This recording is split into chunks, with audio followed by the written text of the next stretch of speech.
the secret of the inner earth.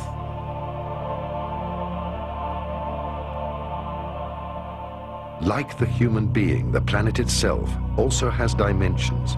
These 7 bodies are 7 main energy gates, also called chakras or sun gates.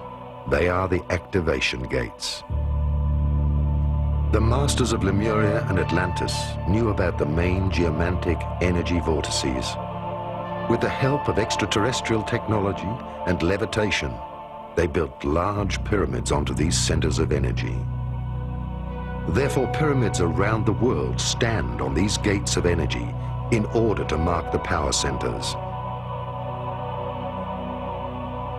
They are situated in the jungles of the Amazon, in the highlands of Mexico, on the ocean floors of the Atlantic and the Pacific, under the desert of Taklamakan, in China, and many other places on Earth. Many of these pyramids were built underground and will be discovered in the near future. Pyramids are the mirror of human evolution with the 4 dimensions. God is the 5th dimension and exists beyond the pyramid. This is why the last stone of each 4-faced pyramid is missing. Hence, the stone of completion is the unification of man with the Creator in the 5th dimension. That is the reason why human beings have 5 fingers. They are created for the 5th dimension. The reality of massive engineering tools in Egypt, of course, is something that is not presently known. The existence of huge interior structures with mathematical precision that range in size from some 20 centimeters for the air shafts to the massive chambers known as the King's and Queen's Chamber that require blocks of some 2 to 20 tons apiece, suggest a parent technology that is no longer known to our present Western society. When the documentary Mysteries of the Sphinx was being made, the engineers asked themselves, how could these massive blocks be moved into position? It was obvious from special consultants who were moving upwards of 200 tons that there was no present technology that could take these very large, massive blocks from the quarries and move them up some 480 feet above the surface of the Earth unless there was a superior parent technology.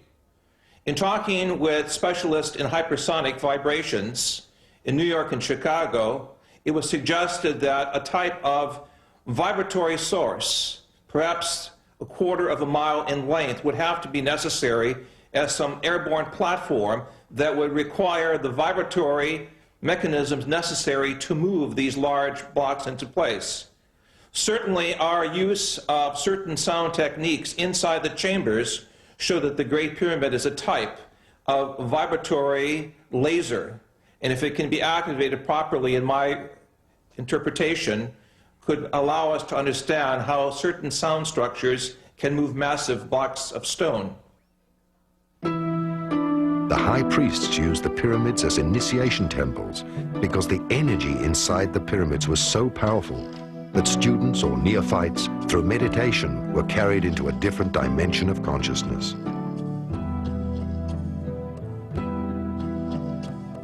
The student, with his physical body and senses, was moved into a higher world. Thus, he could perceive the spiritual world. Until this very day, another great secret remains. The pyramids were used as natural doors of dimension gates, as openings and doors leading to the inner earth. As much as there is an outer world, there is, because of polarity, an inner world. In other words, the earth is hollow. As things are on a small scale, so they are on a large scale. Hermes Trismegistos taught that everything in the universe is set up according to the same organizational plan. One could say that the Earth is like a huge atom, hollow inside, with a nucleus at the center which represents the inner sun.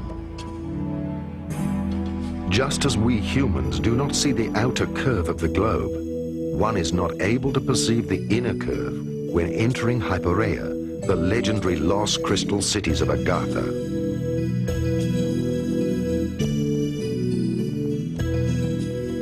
The initiated were able to get in touch with the civilizations of the inner Earth through gates.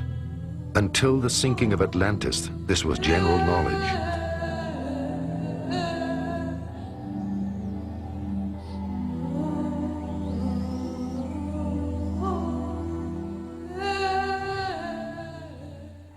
Plato in his book, the Timaeus, speaks about an earlier civilization, a race of godlike beings, at least 9,000 years before the time of the peoples of Athens.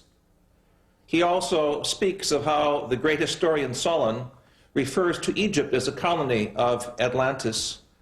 It is clear from evidences we have recently made in Mesoamerica, specifically in Guatemala, with the ancient canal system that we have uncovered through remote sensing radar, that it was there in Central America where north and south tectonic plates meet, where there are great statues called the Atlans, that there was indeed some type of civilization that could be called Atlantean.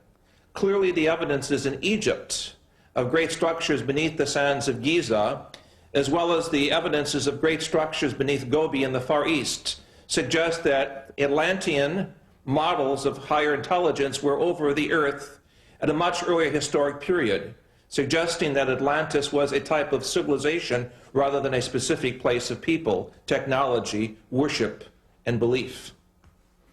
Where is the entrance to the inner Earth? My feeling is that these are openings several hundred kilometers wide, not more than that. One on the North Pole, one on the South Pole. They may exist in a different dimension. They may be made visible at will or from time to time, depending on certain cosmic and terrestrial conditions. These are more of speculations. However, I know for sure that, for example, polar flights are forbidden to fly straight over the pole. They always deviate away. After a very suspicious crash of a New Zealand airliner, chartered airliner in late 70s, early 80s, that was supposed to fly over the South Pole looking for the opening of the inner Earth. After Atlantis, only a few